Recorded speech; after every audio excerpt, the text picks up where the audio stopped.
আসসালামু আলাইকুম, স্বাগত জানাচ্ছি আন্তর্জাতিক সংবাদে। জানিয়ে দেব সর্বশেষ আপডেট আন্তর্জাতিক সংবাদ। শুরুতেই সংবাদ শিরোনাম, পরে বিস্তারিত। এবার গাজাকে আরও সংকুচিত ও বিচ্ছিন্ন করার হুমকি ইসরায়েলি প্রতিরক্ষা মন্ত্রীর।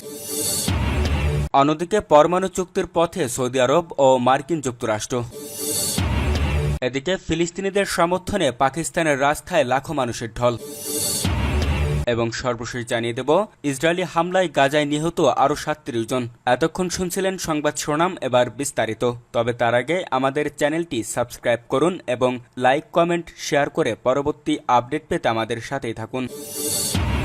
গাজাকে আরও সংকুচিত ও বিচ্ছিন্ন করার হুমকি ইসরায়েলি প্রতিরক্ষামন্ত্রীর। ফিলিস্তিনের অবরুদ্ধ গাজাকে আরও সংকুচিত ও বিচ্ছিন্ন করার হুমকি দিয়েছেন ইসরায়েলের প্রতিরক্ষামন্ত্রী ইসরায়েল কাটোস তার এক্স অ্যাকাউন্টে এক পোস্টে বলেছেন, গাজা আরও ছোট এবং আরও বিচ্ছিন্ন হয়ে পড়বে এবং এর আরও বেশি সংখ্যক বাসিন্দাকে যুদ্ধাঞ্চল থেকে সরে যেতে বাধ্য করা হবে। তিনি বলেন, ইহুদিদের পাসোভার ছুটির সময় ইসরায়েলি সামরিক বাহিনী মোরগ অক্ষের নিয়ন্ত্রণ নিয়েছিল।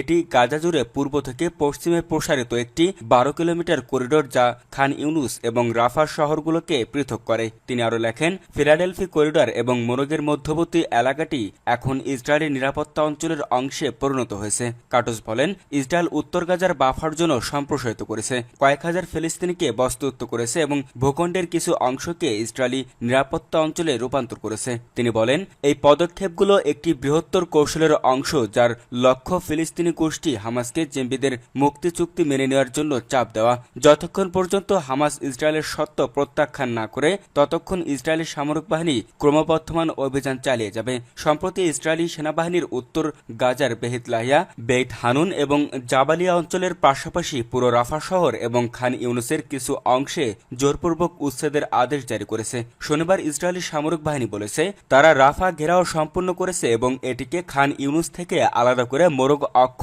স্থাপন করেছে। 2023 সাল থেকে চলমান ইসরায়েলি আগ্রাসনে গাজায় মৃতের সংখ্যা বেড়ে 50,944 জনে পৌঁছেছে বলে স্বাস্থ্য মন্ত্রণালয় জানিয়েছে।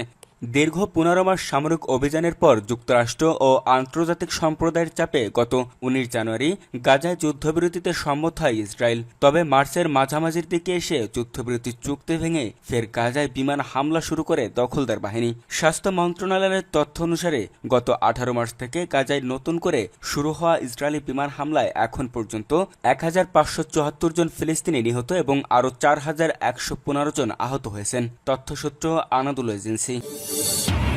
পরমাণু চুক্তির পথে সৌদি আরব ও মার্কিন যুক্তরাষ্ট্র। জ্বালানি বিনিয়োগ ও বেসামরিক পারমাণবিক প্রযুক্তি বিষয়ে একটি প্রাথমিক চুক্তি সই করতে যাচ্ছে যুক্তরাষ্ট্র ও সৌদি আরব। রোববার 13 এপ্রিল রিয়াদে এক সংবাদ সম্মেলনে এমনটাই জানিয়েছেন মার্কিন জ্বালানি সচিব ক্রিস রাইট। খবর আরব নিউজের। মার্কিন জ্বালানি সচিব বলেন, সৌদি আরবের একটি বাণিজ্যিক পারমাণবিক বিদ্যুৎ প্রকল্প গড়ে তোলার জন্য সহযোগিতা চুক্তিটি করা হয়েছে। এ সময় পারমাণবিক বিদ্যুৎ প্রকল্পের জন্য দেশটির ইউরেনিয়াম সহ অন্যান্য খনিজ সম্পদকে একটি প্রাকৃতিক সুবিধা হিসেবে তুলে ধরেন। তবে এই সম্পর্কিত বিস্তারিত তথ্য বছরের শেষ দিকে প্রকাশ করা হবে বলে জানান তিনি। অপরদিকে দেশটির সৌরশক্তির কথা উল্লেখ করে বলেন, এখানে সৌর প্রযুক্তি নিয়ে কাজ করার অবারিত সুযোগ আছে। দুদেশের মধ্যে দ্বিপাক্ষিক সম্পর্ক নিয়ে বলেন, আমি বিশ্বাস করি সৌদি আরব মার্কিন যুক্তরাষ্ট্রে বিনিয়োগকারী শীর্ষস্থানীয় দেশগুলোর মধ্যে একটি হবে। একে উভয় দেশের জয় বলেও উল্লেখ করেন তিনি। এর আগে সৌদি আরব দীর্ঘদিন ধরে জ্বালানি বৈচিত্র্যকে অগ্রাধিকার দিয়ে আসছে। এরই প্রেক্ষিতে বাণিজ্যিক পারমাণবিক শক্তি দেশটির কৌশলগত আগ্রহের একটি গুরুত্বপূর্ণ ক্ষেত্র হিসাবে আবির্ভূত হয়েছে। ফিলিস্তিনিদের সমর্থনে পাকিস্তানের রাস্তায় লাখো মানুষের ঢল। ফিলিস্তিনের গাজাবাসীর প্রতি সমর্থন ও দখলদার ইসরায়েলের আগ্রাসনের নিন্দা জানাতে সম্প্রতি মার্চ ফর গাজা নামে র্যালি ও বিক্ষোভ সমাবেশ করেছে বাংলাদেশের লাখ লাখ মানুষ। এরপরে ফিলিস্তিনিদের সঙ্গে সংহতি প্রকাশে পাকিস্তানের রাস্তায় নেমেছে লাখো জনতা। খবর ডনের। ফিলিস্তিনের পতাকার পাশাপাশি হামাস নেতাদের ছবি নিয়ে রাস্তায় নেমে ইসরায়েলি আগ্রাসনের নিন্দা জানান তারা। আনাদুল এজেন্সির প্রতিবেদনে বলা হয়েছে, রোববার করাচির রাস্তায় হাজার হাজার পাকিস্তানি গাজায় ইসরায়েলি যুদ্ধের নিন্দা জানাতে এবং অবরুদ্ধ ফিলিস্তিনিদের সঙ্গে সংহতি প্রকাশ করতে জড়ো হয়েছিলেন। আয়োজকরা জানিয়েছেন, এদিনের বিক্ষোভে লক্ষাধিক মানুষ অংশ নিয়েছেন। গাজা সংহতি মার্চ শিরোনামে আয়োজিত এই বিশাল বিক্ষোভে করাচির প্রধান শাহরা এ ফয়সাল সড়ক মানুষে ভরে যায়। প্রচণ্ড গরমের মধ্যেও অংশগ্রহণকারীরা ফিলিস্তিনের পতাকা উড়িয়েছেন এবং হামাসের দুই শীর্ষ নেতা ইসমাইল হানিয়া ও ইয়াহিয়া সিনরের ছবি বহন করেছে। অনেক বিদ্যুৎ খুঁটির গায়েও তাদের ছবিতে বিজয়ের চিহ্নসহ পোস্টার টানানো হয়। এছাড়া গাজায় নিহত শিশুদের স্মরণে রাস্তায় সারি সারি সাদা কাফনের মোড়ানো পুতুল রাখা হয়, যা উপস্থিত জনতাকে আবেগতাড়িত করে। এই বিক্ষোভে হাজার হাজার নারী, অনেকেই বোরকা পরা অবস্থায় এবং অনেকেই তাদের শিশু সন্তান নিয়ে অংশগ্রহণ করেছে। শুধু মুসলমান নয়, খ্রিস্টান ও হিন্দু সম্প্রদায়ের সদস্যরাও এই সমাবেশে যোগ দিয়েছেন। বিক্ষোভের সময় সড়ক জুড়ে ছিল গাজায় বোমাবর্ষণ বন্ধ করো, ইসরায়েল নিপাত যাক এবং গাজায় গণহত্যা মুসলিম বিশ্বলজ্জিত হও লেখা বিশাল ব্যানার। শিক্ষার্থীদের কাঁধে ছিল একটি 100 ফুট দীর্ঘ ফিলিস্তিনি পতাকা, যা বিক্ষোভের অন্যতম আকর্ষণ হয়ে দাঁড়ায়। জনতা স্লোগান দিচ্ছিল লাব্বাইক ইয়া গাজা ও লাব্বাইক ইয়া আকসা, যার অর্থ গাজা আমরা আছি ও আল আকসা আমরা আছি। এ সময় জামায়াতে ইসলামী দলের প্রধান নেতা হাফেজ নাইমুর রহমান সহ শীর্ষ নেতারাও উপস্থিত ছিলেন। বিক্ষোভকারী আলী মুস্তফা, যিনি মুক্তি না হলে শহীদ লেখা পোস্টার বহন করেছিলেন এবং বলেন, করাচি এবং গোটা পাকিস্তান সবসময় ফিলিস্তিনিদের পাশে থাকবে। খ্রিস্টান নেতা ইউনাস সোহান বিশ্ব শক্তিগুলোর সমালোচনা করে বলেন, তারা ইসরায়েলের পক্ষে দাঁড়িয়ে সাধারণ মানুষ, হাসপাতাল এবং আশ্রয় কেন্দ্রে হামলা চালাতে সুযোগ করে দিচ্ছে। অন্যদিকে একই দিনে ইসলামপন্থী দল জমিয়াতে উলামা ইসলাম এর আয়োজনে একটি ফিলিস্তিন সংহতি সম্মেলনে অনুষ্ঠিত হয়। দলটির প্রধান মাওলানা ফজলুর রহমান ইসরায়েলকে সন্ত্রাসী রাষ্ট্র বলে অভিহিত করেন এবং যুক্তরাষ্ট্রসহ কয়েকটি ইউরোপীয় দেশকে ইসরায়েলের যুদ্ধাপরাধের সহযোগিতার অভিযোগ তোলেন।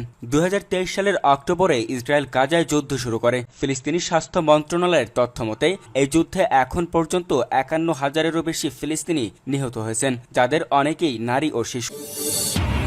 ইসরায়েলের বর্বর হামলায় গাজায় নিহত আরও 37 জন। গাজার আল আহলি হাসপাতালে ইসরায়েলি বিমান হামলার তীব্র নিন্দা জানিয়েছে জর্ডান। এছাড়া এই হামলার ন্যায্যতা নিয়ে প্রশ্ন তুলেছে জার্মানি। এর মধ্যে উপত্যকাটিতে ইসরায়েলি বাহিনীর হামলায় আরও অন্তত 37 জন নিহত হয়েছেন। আন্তর্জাতিক সংস্থাগুলোর বারবার আহ্বান সত্ত্বেও থামছে না ইসরায়েলি আগ্রাসন। হামলা, পাল্টা আক্রমণ আর কূটনৈতিক টানাপোড়েনের মধ্যে সবচেয়ে বেশি মূল্য দিতে হচ্ছে নিরীহ গাজাবাসীকে। ইসরায়েলি বোমা হামলায় ধ্বংসস্তূপে পরিণত হয়েছে গাজার আল আহলি হাসপাতাল। নিহতের সংখ্যা বেড়ে চলেছে। হাসপাতালে হামলার প্রেক্ষিতে বিশ্ব স্বাস্থ্য সংস্থার প্রধান নির্বাহী গাজাবাসীর উপর হামলা বন্ধের আহ্বান জানিয়েছেন। অবিলম্বে যুদ্ধবিরতির দাবিও জানান তিনি। গাজার হাসপাতালে হামলার নিন্দা জানিয়েছে জর্ডান। দেশটির পররাষ্ট্র মন্ত্রণালয় এক বিবৃতিতে জানায়, এটি আন্তর্জাতিক আইন এবং মানবিক আইনের লঙ্ঘন। জর্ডান বলছে, নিয়মিত বেসামরিক স্থাপনাগুলোর উপর আঘাত হানছে ইসরায়েল, যা গাজাবাসীদের জোরপূর্বক বস্ত্রচুক্তির একটি কৌশল। অন্যদিকে জার্মান পররাষ্ট্রমন্ত্রী আনালেনা বিয়ারবক এই হামলার নিন্দা না করলেও প্রশ্ন তুলেছেন এর ন্যায্যতা নিয়ে। এদিকে গাজাবাসীর প্রতি সংহতি জানিয়ে পাকিস্তানের করাচিতে জড়ো হন হাজারো বিক্ষোভকারী। ইসরায়েলের পণ্য বয়কটের দাবি জানান তারা।